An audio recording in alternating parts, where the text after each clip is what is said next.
আসসালামু আলাইকুম বন্ধুরা, আপনারা সবাই কেমন আছেন? আর আশা করছি সবাই ভালোই আছেন। তো আজকে আমি আপনাদেরকে আমের রেসিপি দেখাচ্ছি। এই আমটা আমি আচার বানাবো, আমের আচারের রেসিপি। তো এই আমটা হচ্ছে ফজলি আম।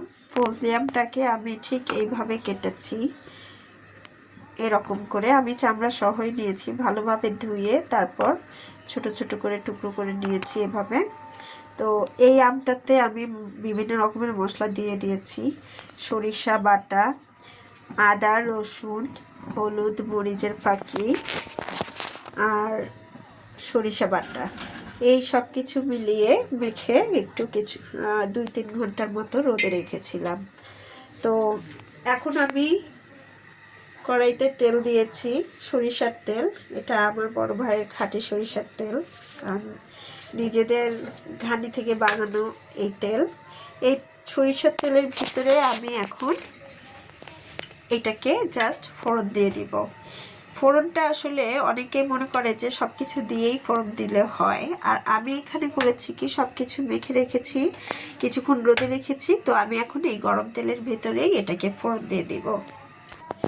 এখন আমি এই গরম তেলের ভিতরে জাস্ট এই মেখে রাখা আমগুলোকে ফোড়ন দিয়ে দেব। এখানে আমি লবণটা এখনো দিইনি,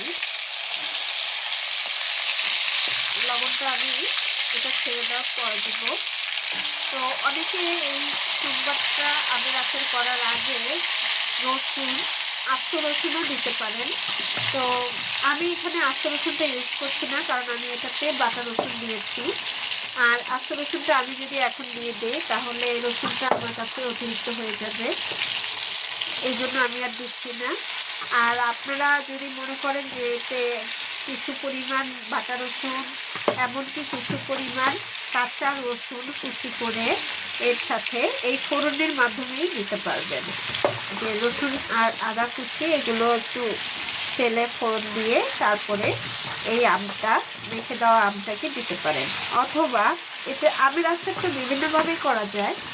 অথবা এই আমের হলদি মরিচ কোনো কিছু না মেখে আপনি সব কিছু একটু জালে আঁচ করে তারপরেও ছেড়ে দিতে পারেন। তো আমি এখানে মেখেই দিয়েছি, মেখে কিছুক্ষণ রোদে রেখেছিলাম, তারপর এখন দিয়ে দিচ্ছি তেলের ভিতরে। তো আস্তে আস্তে বাকি কাজটা শেষ করব। এই পর্যায়ে আমি এতে স্বাদ লবণ দিয়ে দিব।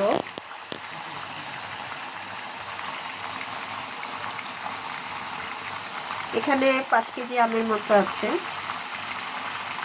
তো পরিমাণ মতো লবণ দিতে হবে। এ পর্যায়ে আমি এটাতে শুকনো মরিচ ভেঙে দিয়েছি, তারপর 5 ফোড়ন দিয়েছি, কালি জিরা দিয়েছি, আর হচ্ছে তেজপাতা। আচারটা যখন তেল উঠে আসবে তখন বুঝতে হবে যে আচারটা প্রায় হয়ে গেছে।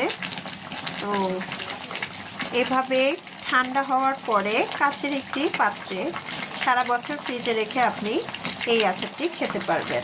এটাতে আপনার টক মিষ্টি ঝাল ঝাল টাইপের যে আচার, এটা হলো সেই আচার।